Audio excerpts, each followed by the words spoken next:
Danton, tadi kalau kita sudah menikmati kreasi anak muda dari Aceh untuk membuat produk-produk dari hasil laut menjadi sesuatu yang menyenangkan untuk dikonsumsi ya. Ada kerupuk tadi, kita belum sempat kapsulnya ya, belum. Iya, lain waktu ya, lain waktu ya. Nah, bagaimana cerita di balik itu juga menarik. Nah, sekarang juga ada hal yang menarik, yaitu ada produk hasil laut yang kemudian dipasarkan dengan cara yang modern tentu saja, dan ada cerita di balik itu. Tertarik atau tidak? Sangat tertarik. Oh, sangat tertarik. Nah, untuk itu kita lihat dulu snapshot berikut ini.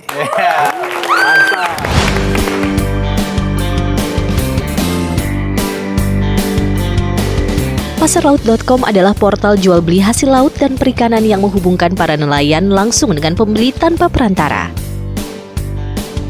Pasarlaut.com yang mulai beroperasi tahun 2015 ini didirikan oleh 3 orang, yaitu Farid, Indraka, dan Utari di kota Bandung. Salah satu alasan mendirikan Pasarlaut.com adalah karena melihat potensi kelautan dan perikanan yang sangat besar di Indonesia. Namun semua potensi itu tidak sampai ke nelayan. Varian yang dijual di Pasarlaut.com terdiri dari produk-produk hasil perikanan dan hasil laut seperti ikan tongkol, ikan tenggiri, udang, dan rumput laut. Sasaran konsumen Pasarlaut.com adalah pembeli ikan dalam jumlah besar, minimal pembelian di atas 100 kg. Diharapkan dengan adanya Pasarlaut.com dapat merubah nasib para nelayan agar bisa lebih baik dan sejahtera.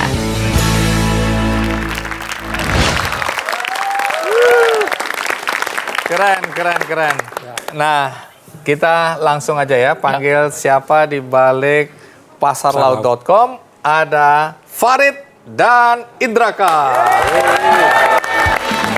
Iya. Farid, terima kasih sudah hadir, terima kasih sudah datang di acara Big Bang Show. Kalian dari mana persisnya? Dari Bandung kita. Bandung dan laut itu dekat atau jauh ya?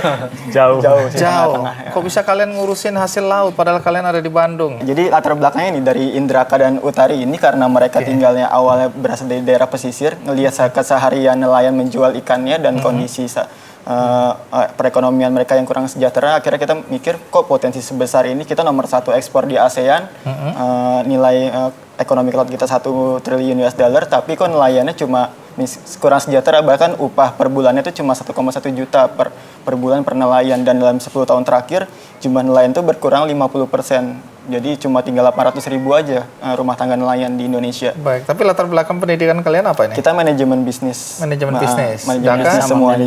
Oh, sama Utari juga Utari ya? juga manajemen bisnis. Orang tua memang nelayan? Bukan. Oh, tinggal di pesisir aja gitu. Tapi peduli pada urusan nelayan karena melihat dengan mata kepala sendiri ya. Bagaimana nelayan itu tidak terlalu sejahtera. Mau harga ikan atau harga hasil laut naik, nelayan tetap aja.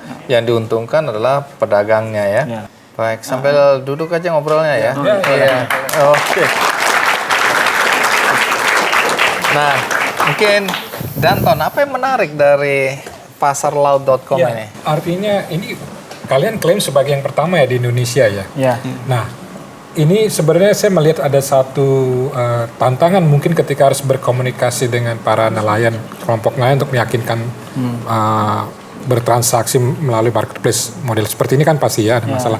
Nah, ini saya sedikit mau kasih gambaran ya melalui slide ini bagaimana sebenarnya platform ini ada kemiripan dengan kalau pernah dengar Groupon ya, diskon untuk itu segala macam. Nah, ini kita lihat di sini. Coba lihat. Platformnya ada untuk perantara ya, broker ya. Bahwa intinya antara Pasarlaut.com dengan nelayan. Sederhananya kan ketika nelayan menjual ke Pasarlaut.com ada persentase dari revenue yang kalian dapat ya. Tetapi sekarang nelayan itu kalau dikomunikasikan bahwa ada jaminan ya, jumlah pembeli tentunya akan lebih gampang ya. Ini juga terjadi dengan Groupon kan ya. Ketika ada jaminan sejumlah klien ya, tentu akan lebih mudah untuk meyakinkan bahwa oke deh kasih ke kita aja, pasti pembelinya di sana ada 1.000 gitu. Kira-kira seperti itu. Nah, hal-hal seperti ini sebenarnya antara kita bicara end to end ini mengandung yang namanya loyalitas gitu kan.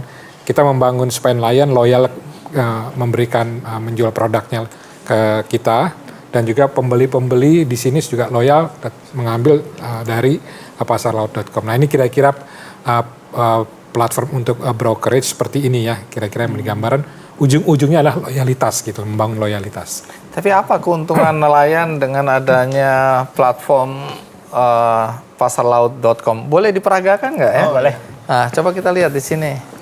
Kelihatannya sudah bisa diperagakan. Kita akan lihat sama-sama ya. Jadi sambil dijelaskan apa manfaatnya bagi nelayan dengan adanya pasarlaut.com ini?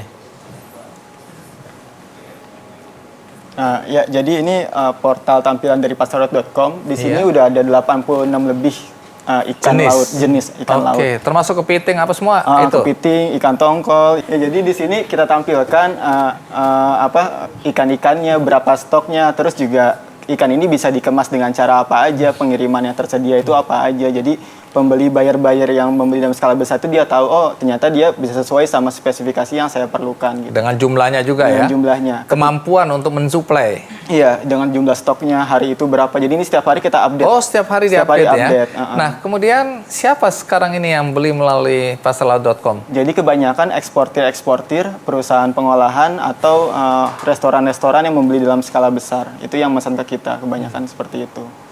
Seluruhnya dijual melalui online seperti ini atau ada juga yang dipasarkan secara fisik di pasar-pasar gitu? Sementara ini channel kita lewat online aja ya. Dan dari online ini sendiri pun permintaannya sangat besar. Jadi kita agak kaget juga dalam 3 bulan itu jumlah yang pesan ke kita itu 3.500 ton.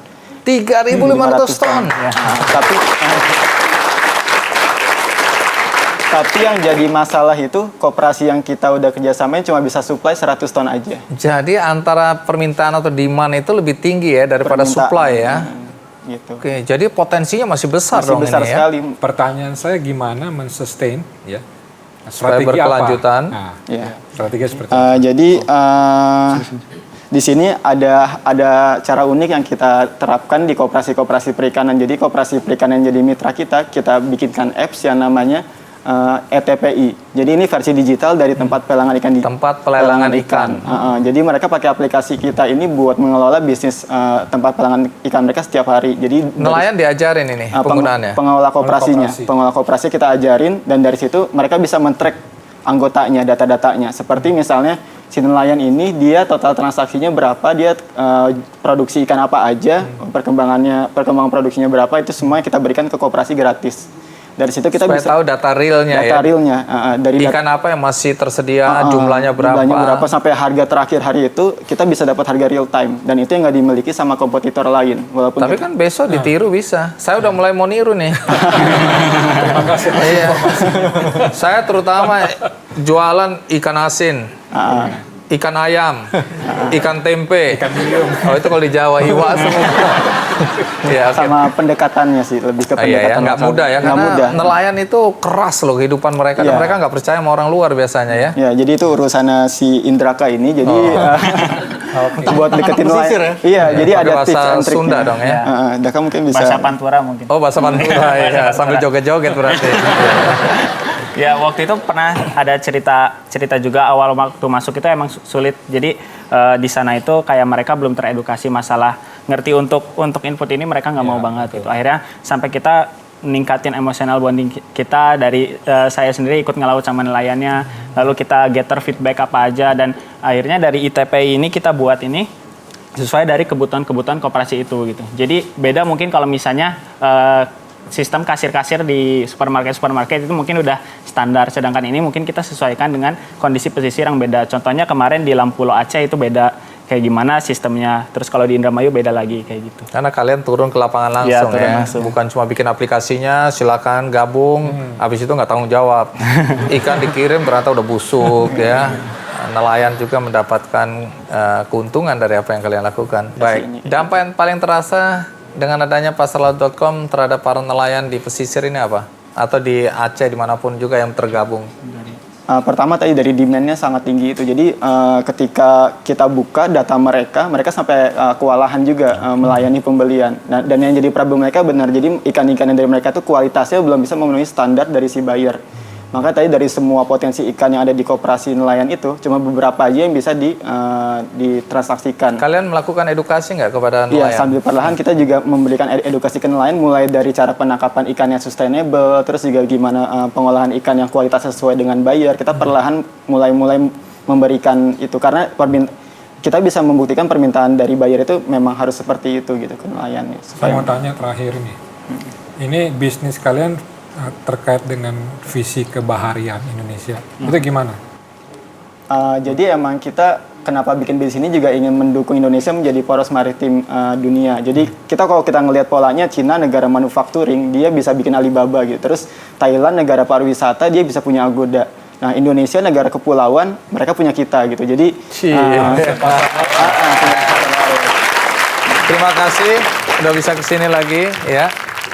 Harapan kami tentu saja kalian berhasil mengembangkan bisnis ini, terutama bukan untuk kalian aja, tetapi untuk para nelayan di seluruh Indonesia ya, yang terbantukan ya. Inisiasinya memang luar biasa sekali. Oke, sukses. Masih panjang. Sampai ke sana.